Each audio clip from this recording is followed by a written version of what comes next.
There are 3 or 4 websites that that are emerging. One of them has come up pretty much as a direct result of UNESCO's own initiatives several years ago in terms of trying to raise the alternate, the voice of the alternate media.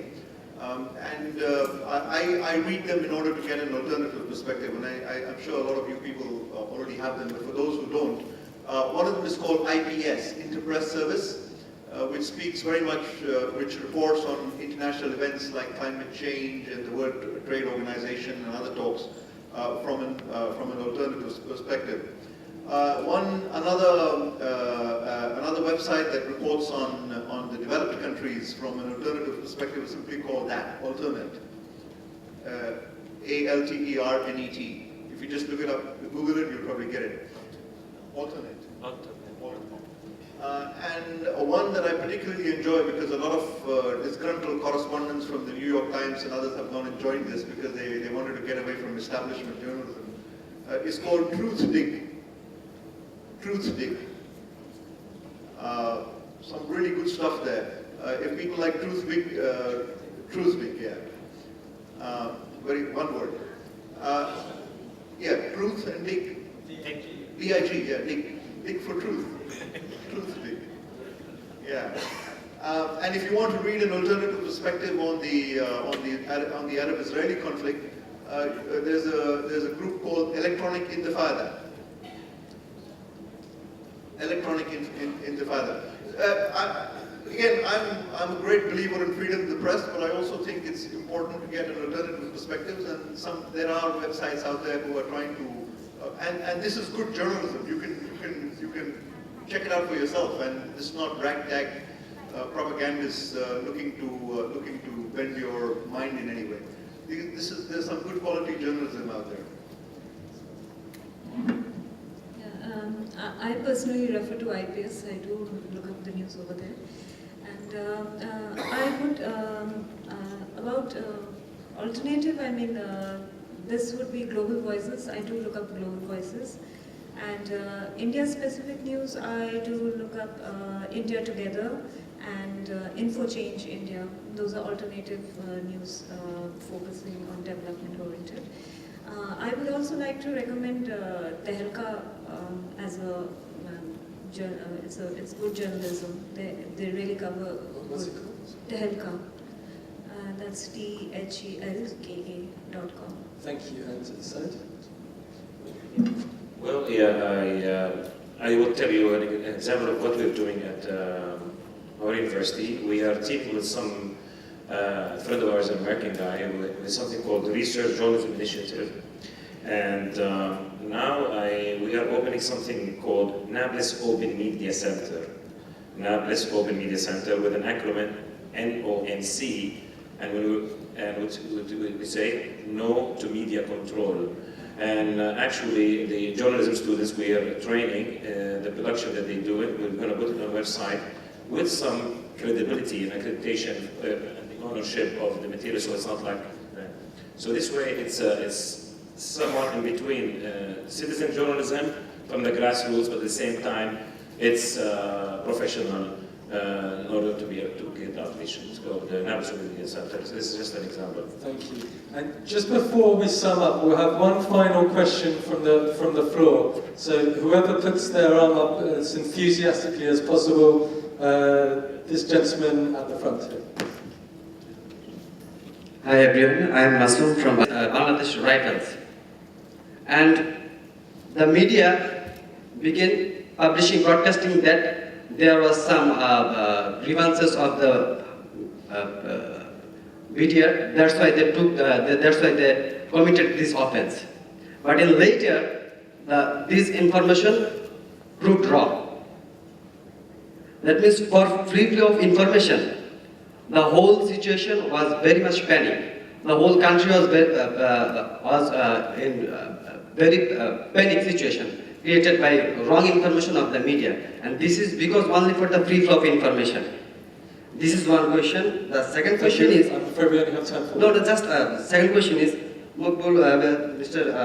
Imtiaz Muqbil told about the redefining of news. Reading and defining of news. As far as I have, now I am in the 4th year, but still now we have read the definition of news. News means to sell pictures, to sell something new, money, sex, crime. This is the element of news. These are the things.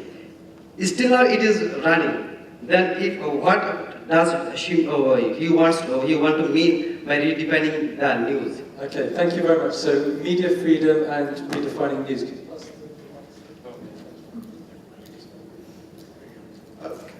Can I just take the second question, and if you don't mind, I'll maybe one of the other panelists. Yeah, I'd really like to open the first question up to all the to my.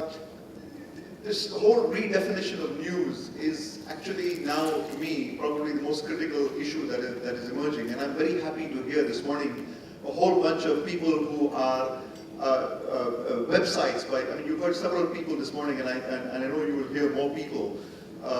I think what will happen is the media eventually will have to follow the fact that people will sooner or later get tired of having their intelligence insulted and opening up every day with nothing except more and more and more bad news.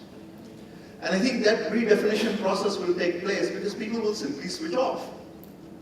And the advertisers will not be able to make money.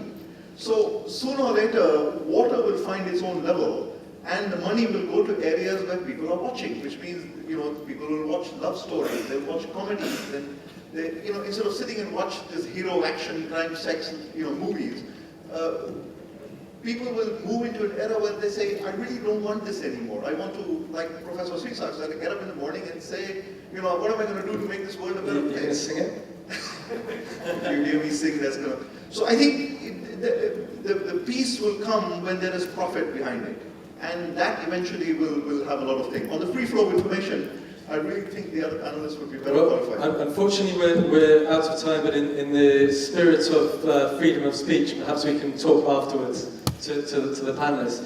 I'd just like to sum up, if I may, some of the practical action points that I've brought out from this lively discussion.